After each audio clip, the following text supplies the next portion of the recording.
today we have the FL5, which is the latest Civic and also the latest Fairlady 400Z in here.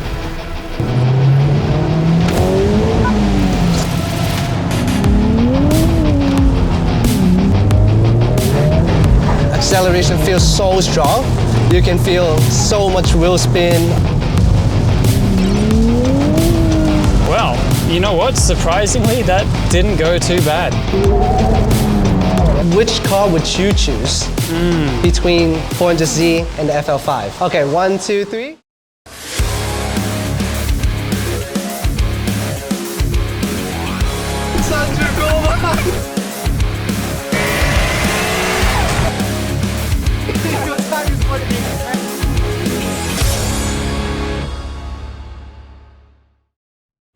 Hey guys, welcome back to the channel. We're here today with a very special episode.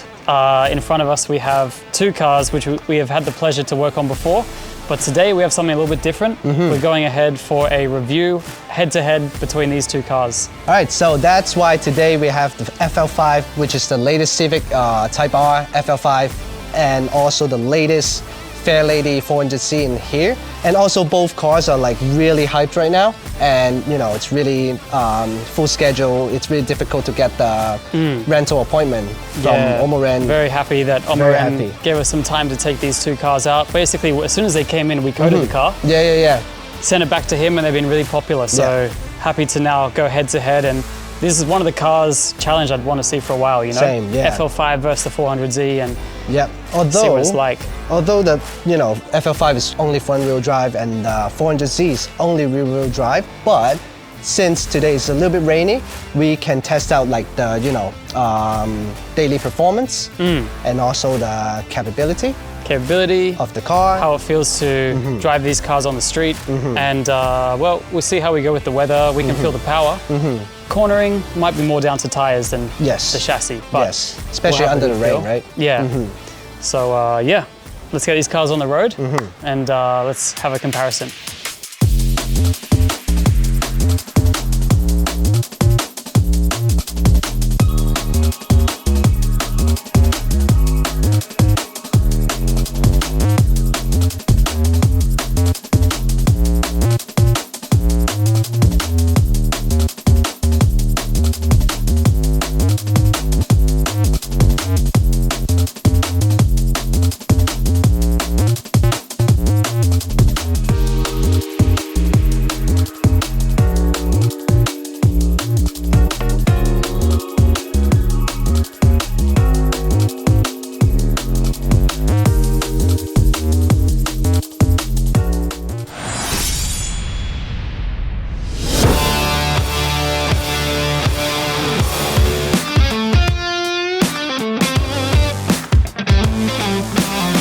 Right, so right now we parked under the tunnel, and then let's talk a little bit about the interior, which first we talk about the lights. Yeah, interior lights, basically it's LED, and we got the SOS emergency button, and then I think this one is the Honda Assist button, if I'm not mistaken. Well, let's talk about the air vents, which has like a really new designed air vent.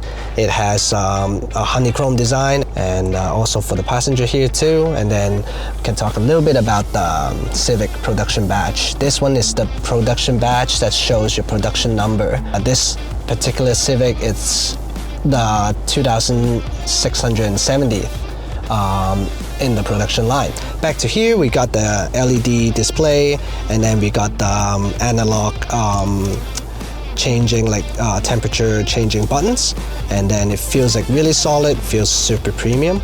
And then this one is the on off, and also the wind, how strong it is. And then off is like one press. It's pretty convenient and easy.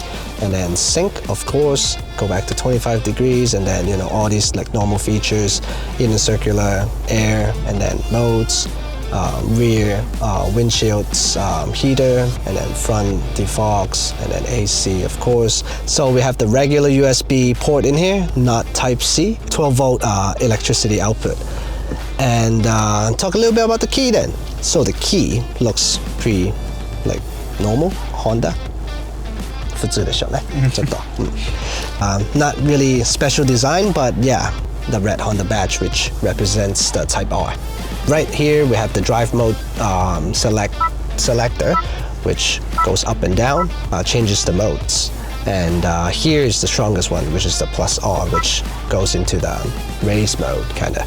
And then buttons, brake hold, which, you know, uphill, downhill, or like, you know, highway. When you stop the car, it holds the brake for you. Pretty convenient feature. And then e-brake. Let's talk about the shift knob. And we have a 6-speed manual in here, and then reverse goes all the way to the right, and then goes down, and then we have the 400Z at the background, and that's Jake inside the car. And then yeah, it's not really like high resolution for the display, but I mean, you know, can't complain, right? And 6-speed, of course, 1, 2, 3, 4, 5, 6, feels pretty notchy, like just like the Hondas do, and I love it. And here we have like 2 cup holders, and I think that's the only 2, and then we got 2 more on the sides, in here and also there. Black suede and Alcantara with the black stitching for the armrest cover. Inside it's pretty deep, which you can fit like wallet, my IQOS. Let's see if the phone fits in there. Oh, phone also fits. Now we talk about the seats, which is, you know, the new design Type R seats. Not to complain, I don't have a big body, but you know, in this Civic FL5, I still feels like it's really supportive on the side as well, and also the bottom as well. Yeah, it looks really good. Also covered in red suede. Of course, we have the suede and red stitching. Steering wheel, you have all the mode selection, music, volume, and then voice control, cruise control, all sorts of stuff. Feels pretty solid, to be honest. Stop button in here, you know, engine, keyless entry, keyless start stop. Yeah, also pre-built with the ETC machine. One more thing I wanted to talk about is the new designed infotainment system. Right now we have like all sorts of function in here. Let's do it one by one. Unfortunately, for JDM spec, there's no English version, English language for you to choose. It's only Japanese, if I'm not mistaken, because, you know, I've only driven this car for like the past 30 minutes. One really fun thing about this system is the Lock R system. We can see all the temperatures and stuff. Basically, you don't need more like, you know, those extended or like add-on gauges like Devi's and stuff, because it already shows you like all these like engine water temp, outside temperature, engine oil temp, the temperature for the intake is also in here too. Boost gauge, pressure. And then we can go to a 3D mode, which is really interesting, not just to show the, you know, G meter, and just a lot of surprises, to be honest, because there's so many things that we can, you know, get our hands on. And then I have no idea what this is. Maybe it's like how you turn your car, how you drive it, how you brakes, and you get the certain score, like really gamey Japanese stuff. And, you know, all sorts of settings. That's like the main selling point of the FL5 infotainment system. Let's go to the rear and check out the rear legroom and headroom. So right now we're at the back. We have 2 cup holders in here, and then also, you know, rear seats are covered in suede and also red stitching. This is the rear side of the bucket seat of the Type R, which, you know, there's this plastic cover which shows the Type R logo. Let's talk about the legroom. I'm 171 centimeters tall. Yeah, can't complain because I'm a short person. So yeah, also leg headroom enough. Good. That doesn't feel like a Japanese car should have. It feels like a European car. So, you know, build quality, check. Okay, here we are at the trunk right now. It's a hatchback, so, you know, there's a lot of trunk space. We can also remove this cover, like just like this. Okay, so it's foldable. If you wanted to fold down and put some like crazy big luggage, or even like a TV 65-inch, also fittable. Performance car, no spare tires. Yeah, decent trunk space, but not like all the way to the bottom, but good enough. That's it of the FL5. Hope you guys liked it.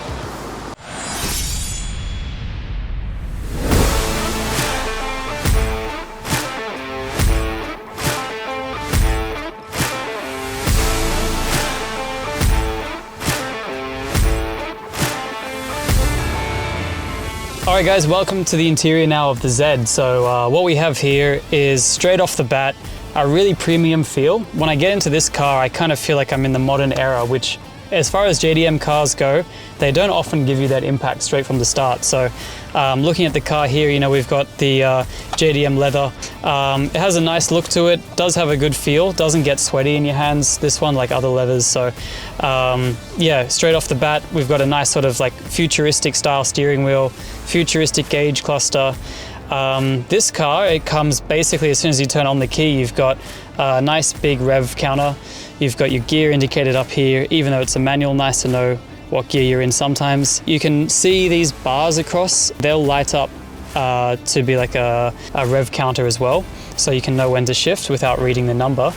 And then we also have the G-force measure, which is on by default actually. So you can see just cruising before we were hitting a lateral Gs, a little bit more longitudinal G in the rear when we were accelerating. So really sports focused from the start.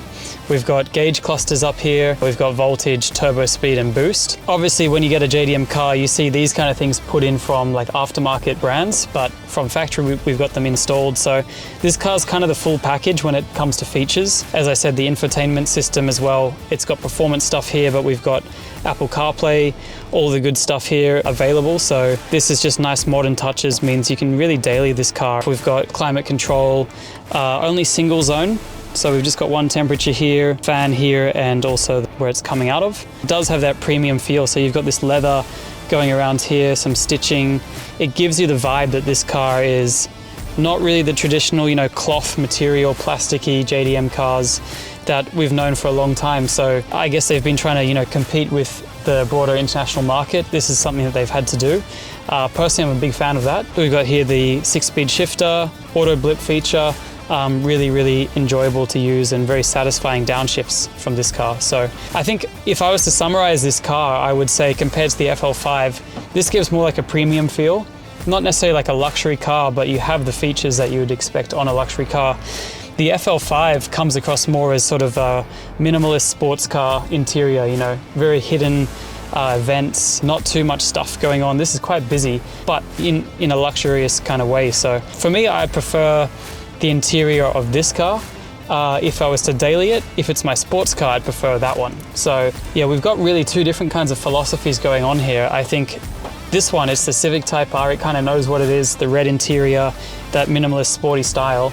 The Z here, it's kind of a little bit more tilted towards the GT touring style almost, where, you know, you'd expect to see performance and luxury mixed in a balance like you would in, say, an Aston Martin or something. So we have one cup holder here. This is kind of one grief I have with the car.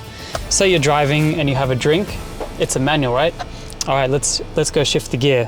Boom, straight over the cup holder. Basically, you have to either drive like with your arm to the side or over it or above. That's not really an ergonomic design in my opinion. And I think it's a pretty clear one. Like, how did they not notice when they make the car? First test drive, first practicality test. Oh, I'm hitting my drink. That's kind of one thing I would say. We have a second cup holder in here. You might be able to get away with this whole first cup holder problem by just putting your drink in there. But handbrake, boom, you're gonna hit it. If you have to do a hill start, you're back in the same problem. So personally, I like the handbrake being on the driver's side, and keeping cup holders and stuff more focused on the passenger side is what it is. That's that. As far as the rear goes, we have no back seats. So we have like a strut tower coming across the center, giving the car that rigidity. You got straight access to the rear. You also have no protection from the rear. So if you're carrying like a suitcase, have a bit of a bump or get into a hard braking situation, yeah, you might have some stuff flying at you. So that's something to keep in mind. You've got some storage just on this back little bench here. Again, practicality wise, I'd say the car is just a little bit below what the FL5 would be. Obviously you've got rear seats in that car. I'm sure the cup holders are a bit better, just small things like that. And then finally, I'll say just from the feel of things here, it does all feel very premium. We've got like an Alcantara door card capped off with a leather trim around there. All these buttons feel great, not feeling like the cheap plasticky type. They feel very solid. And we've got Bose speakers as well from factory, so that's a nice thing. Quite a lot of air vents. We've even got an air vent in the door, which I think is quite uncommon, you know. You can see it's coming through from behind the dash. and then it's actually joining up here when the door shuts. Now I feel it coming out of here. So nice way to get extra angle. Obviously it's quite tight, this gap here to the door, so they've had to put it in the door itself. So when it comes to the roof liner, it's more of that cloth feel again. Personally, I do like the Alcantara roof lining, which obviously it's not on this car, but yeah, not a huge problem. The important stuff, it's looking good. So all right, out in the weather, baby. We have a really shallow trunk in this car. So as I was saying before, we have, again, the strut tower in the middle, giving it that chassis stiffness. You can fit like maybe, of course you're shopping, maybe a suitcase in here, but we've noticed that, you know, it's really shallow. So let's go and see what's taking up this space down below it.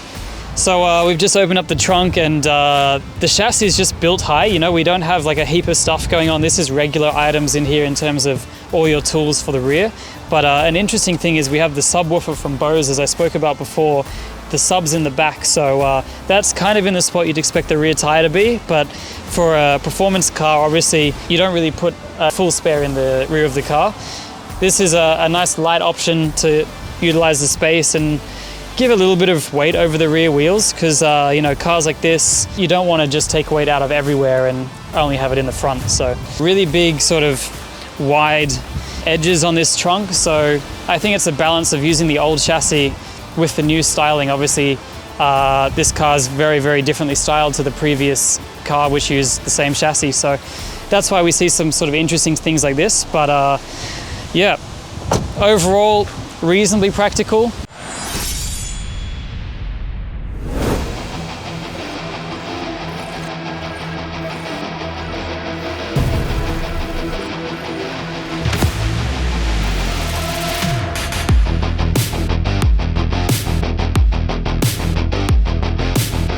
All right, so we are in the FL5 right now. It's actually still amazed me because like the build quality. I have owned an S2K before, AP1, still owning NA1 NSX. You know, those are like the 90s production year, like 1990s, and it's just completely different right now. Like the quality of build is just way more improved. And like current generation's Hondas. Everything you can see, it's basically almost covered in suede. We have a suede or Alcantara steering wheel, which feels like super premium, especially when it's brand new. It gives like a really premium texture. And not to mention, you know, they still keep the 6-speed manual, which is like also amazed me because, you know, how can you find a fun sports car with a manual nowadays, which is like, you know, super rare. Right now we're just driving to the underground tunnel, which there's less rain and you guys can hear some, you know, quality ASMR stuff. Jake is currently behind me. We are just cruising together. It's about a 10 minutes drive from Omoshirorentacar's headquarters. So right now I'm in comfort mode, driving along Chiba's country road. It's a little bit bumpy, but it feels like really supportive, the suspension. Super stable, the car, because it has a wider body than previous like EK9s, FD2s, and also a longer wheelbase as well. Yeah, one downside is just the car turns into turbocharged since the FK2, if I'm not mistaken.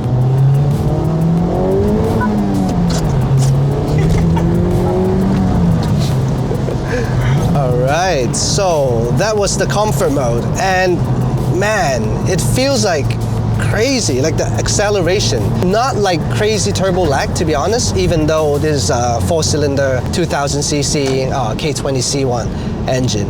It brings up joy every time you drive this car. Not to mention it has like really premium and luxury feeling out of a sports car. There's 3 drive modes in this car. Right now we're in comfort, where you can see in here it shows comfort. Push it up, it goes into the sports mode, and which I think stiffens the steering wheel because it's an electronic controlled steering wheel, which is also not like really ideal, but yeah, it is what it is. Suspension feels a little bit stiffer, aside from the sports mode, on top there's an individual mode, where you can set up all the individual settings on the computer system, the infotainment system.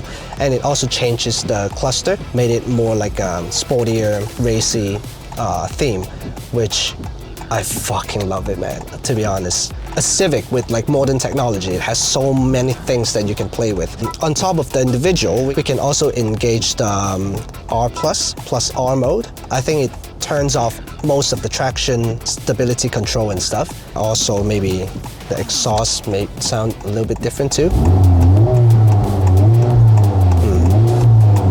It has a soft limiter up to 3,400 RPM, but sounds pretty good. I think it has some induct fake exhaust note.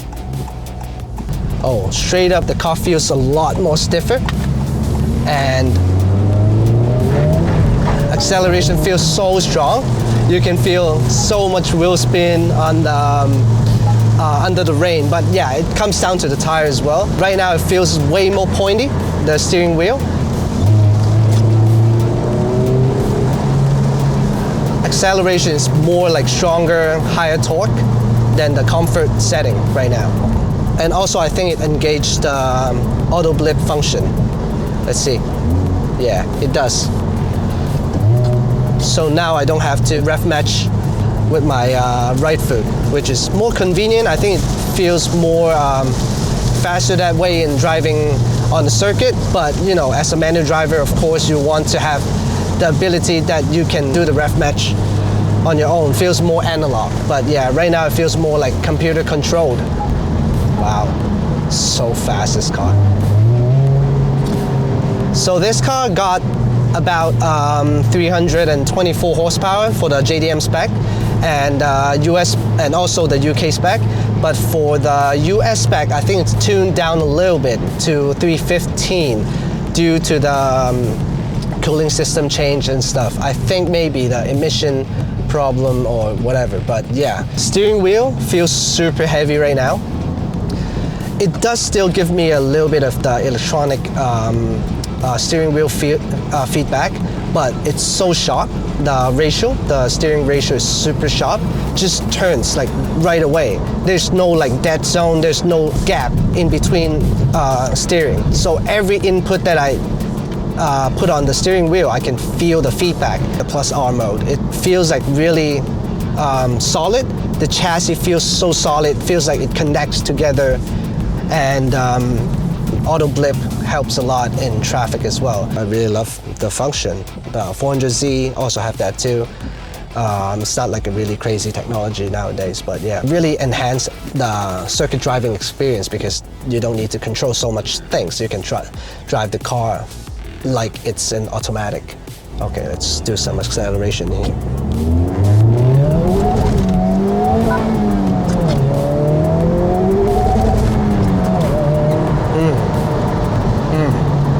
So that's the good thing about front-wheel drive cars, because even when you're like doing like crazy stuff, you still don't have like the oversteer problem in a straight line, of course. Yeah, I mean, this car has really amazed me because think about it this way. So this car is about 5 million yen nowadays, an Evo 9 or like, you know, not to mention R34 and stuff. R32s, Evo 9, 8, 7, they're all about like good condition cars, low mileage, they're about that price range too. But you know, with that price range, you can buy brand new Civic Type R. Why not? With all these like modern technology, why not? I actually can't think of a reason that I don't want to have this car.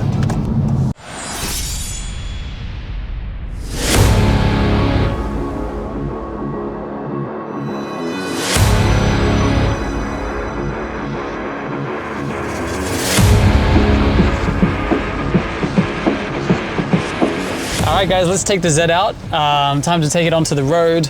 I've driven this car before, but we're going to give it another drive now just as a comparison to the FL5. So obviously it's raining today. We've got a little bit of a different scenario to when I drove it the first time in the dry. But just cruising around these tiny streets, and in Japan they're very tiny, these like inner city streets. We've got a really nice comfortable, smooth operating manual sports car here. So riding all the little bumps well, all the upshifts, all the transmission work, super smooth, super easy. Really giving you that kind of GT tourer feel, to be honest. This car's super silent, so you'll hear a little bit of noise from the engine, but it's actually not a genuine sound. It's pumped into the cabin by the speaker system, which tends to happen quite a lot nowadays on cars. Turning circle feels good.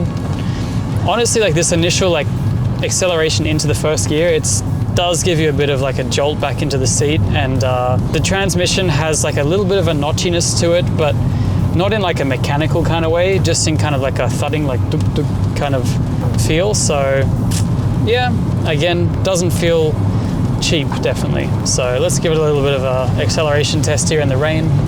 Drop it down to second. Whew, all right. Yeah, I think we've got a little bit of traction control working with the car at the moment, just because we can't just, you know, put down as much power as we can in the dry with the rain here. But it's still doing a pretty good job. It's still put the power down reasonably well. Just cruising in traffic, you know, if I want to go down the gears, we've got the auto blip coming in nice there. No heel and toe, no stress basically. Super, super comfortable. So if I want to go down to first, which you don't do too often, but you might be pulling up to a set of lights, which we're about to. Boom, nice smooth rev up to 3,000 there. And you know, this is just a nice feature to still be comfortable, practical daily car. Let's give the steering a bit of a check out in this off the turn here. Let me see what else. So let's give the car a little feel here. We'll launch it off. We've got a guy crossing the road. All right, let's go.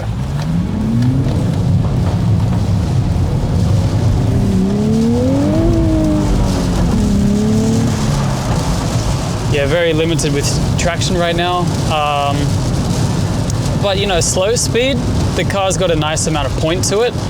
Definitely feeling that strut bar working there. I think where the front gets weak, it's more in the high speed areas, and this is something I touched on in the previous video talking about this car's balance, where you end up having a little bit too much floatiness in the body. And really, I think the strut bar can only do so much. You know, strut bars are really just there to strengthen up that initial turn. But when you're going high speed, when you're carrying like long, like radius corners, that's where, you know, you need a suspension that's up to the job. So this car does sit pretty high from factory. And when you're going through these bumps, when you're going through these longer radius corners, that's kind of where the floatiness comes in. So let's give the brakes a little test. Into here. ABS working really nice in there. Boom, smooth downshift to first. Love this daily feel. Where's McDonald's? Huh? All right, let's do a quick acceleration check here.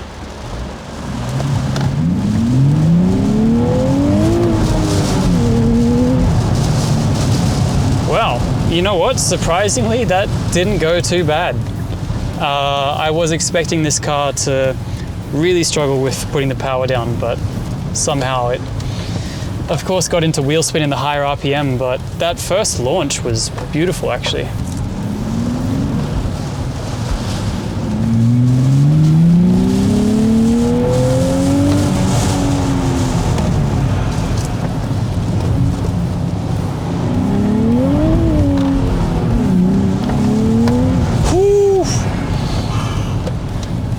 Yeah, you know, like it's sliding around a lot in the rain, but it's really controllable. Despite my comments on the floatiness of the suspension, it does retain its ability to keep control, which is super important.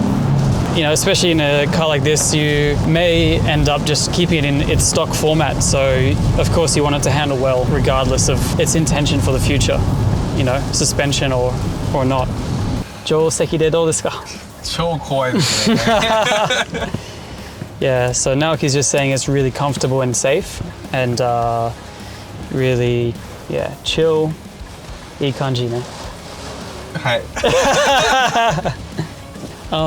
Yeah, so just to recap a few interesting points about this car, it comes with an LSD. It's the previous motor that was in the actual like Infinity line, but that car didn't come with the LSD, so they've actually put it in this car. They've given it a carbon drivetrain. They've put some really nice goodies on the car, reinforced clutch from Exceedi, all from factory. So when you have these kind of features in the car, you know, you feel like you've got something that's quality underneath. They've not just put cheap out stuff on here, keep costs low and you know, have a bit of performance in there.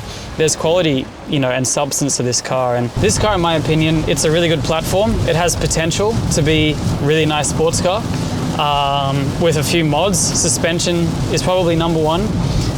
Exhaust, get a bit more sound out of it. One thing with the car is that it has an electric steering rack. This is not, you know, something you can just go and change. So that's probably one of its drawbacks, I would say, in terms of a limit for how good it can feel to drive this car. It just comes with a bit of a numbness to it, this steering. Another cool thing with cars like this, twin turbo, you know, you're able to ECU tune the car really easy, make some easy power. ECU tuning, it's basically like the most cost-effective way to make performance and make power. So if you have an NA car, it's not really the same. You know, you've only got a few horsepower you can make out of it. Arguably not really worth it to spend the money. But twin turbo cars like this, you've got like bundles of power just waiting to be unlocked. So yeah, this car, it's really off the clutch. It's not a heavy clutch, but it's really responsive, direct feel from it. So yeah, testament to the Exceedi clutch system that's gone into this car. It gives you like that instant bite, basically. Yeah, for daily driving, you have to adjust to it a little bit. You might have been able to see there on the dash, we had a nice example of the rev limiter coming up there. It's like an ascending rev limiter. Super easy to read with the colors, so you don't have to spend much focus on it. You know, this dash, with a rev limiter this big, you've basically got to watch the needle go all the way through. Like, it's a pretty big amount of, you know, degrees to watch it come out of, you know, launching initially, mid-range, high-end. You don't want to be focusing on that all the time, so it's nice to just have it in the same spot, but with a, you know, a color cue to give you the same information. I quite like that. That's a really nice feature.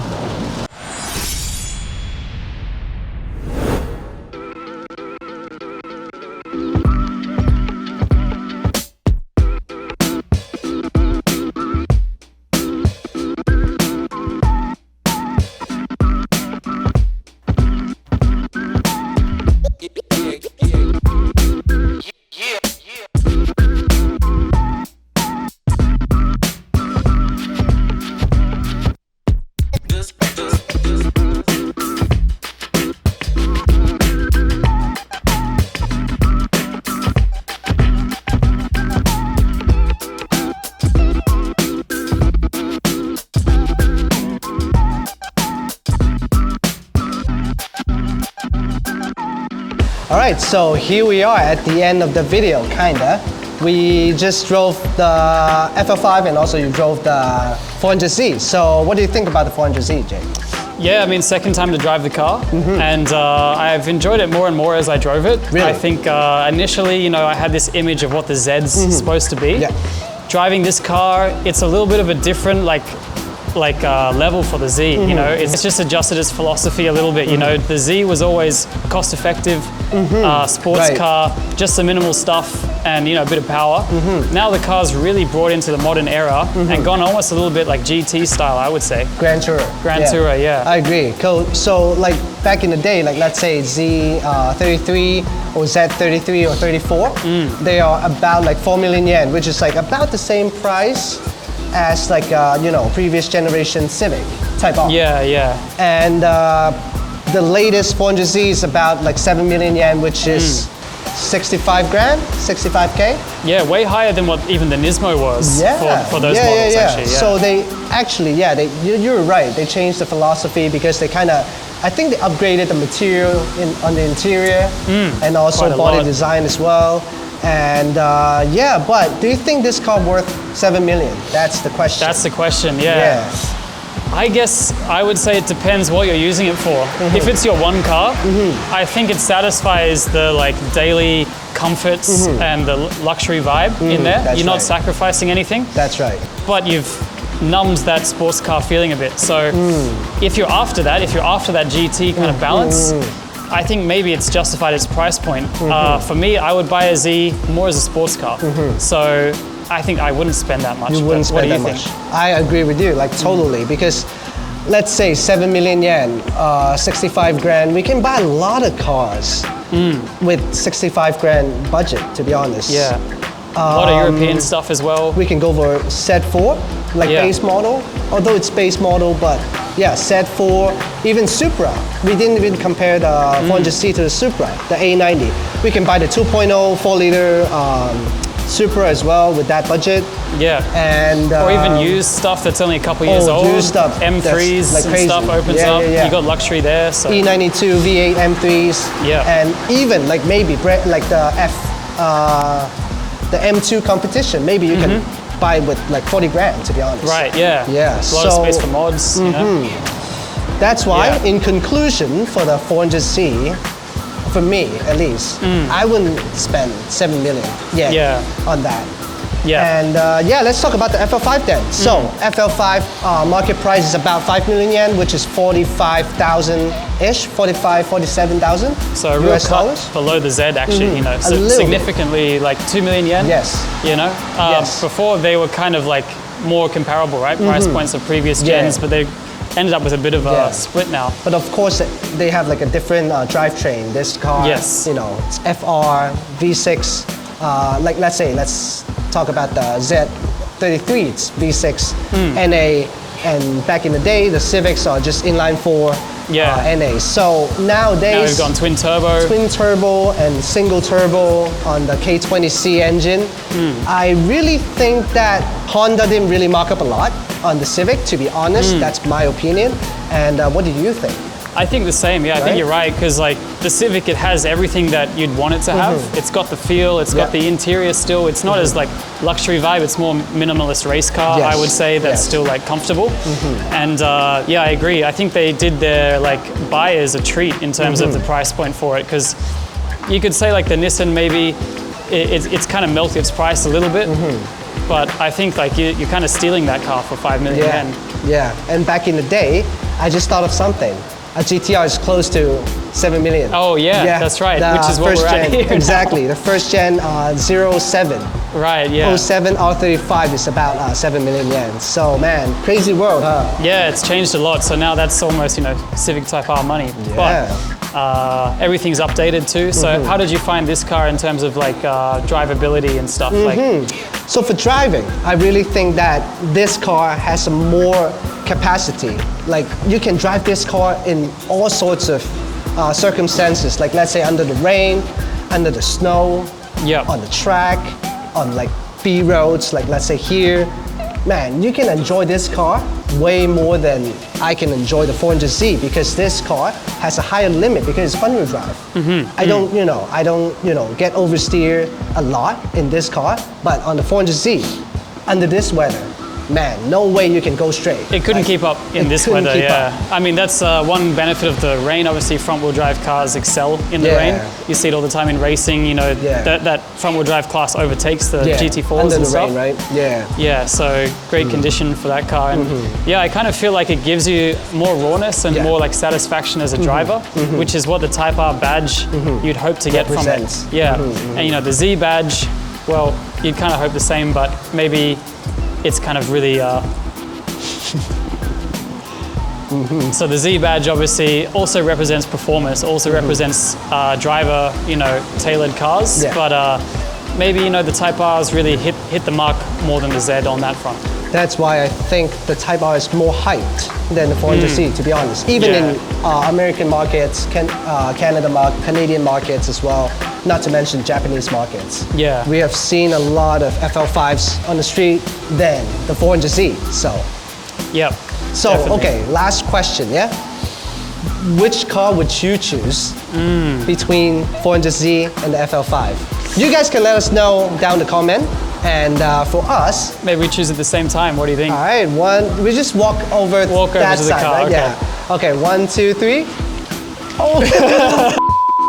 Finally, thank you Omoshirorentacar. Like big thank you to them, and big thank you to Saito-san and Jake to connect us to this opportunity to drive. Yeah, really and nice test of out them to two hook us cars. up. Obviously, we just took these 2 cars out, and you know, he's a really nice guy. We have the chance to drive more of his cars in the future. So if there's cars that you've seen from Omoren or just in general JDM cars that you'd love to see a review on, a comparison, maybe a head-to-head, then let us know, because thanks to them we're able to do it. So Big thank you to them. big thank you to them. Appreciation.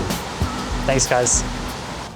So we're in the drive-through. Oh shit! Yeah, we're in the drive-through. Let me order. GoPro Oh shit!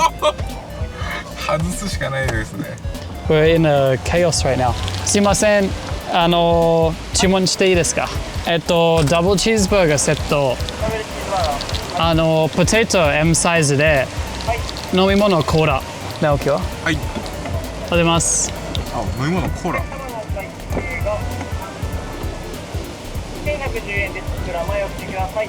Okay です。ありがとうございます。So drive through in the Z. FL5 also grabbing some Maccas. That's what we like to see. 2つある. So now we are using the double cup holder setup. Oh, ちょっといいね. So this is one problem, you know, ordering McDonald's in the rain. Check this out. Feels bad. はい、ありがとうございます。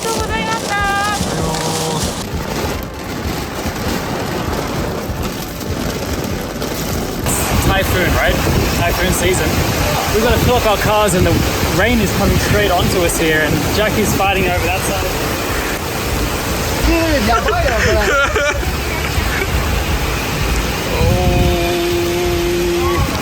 タコはいい。タコはいい。帰る。東京帰る。これはやばすぎる I'm good too. We're soaked now. That's it for the video. Hope you guys liked it. Make sure you like and subscribe and comment down below.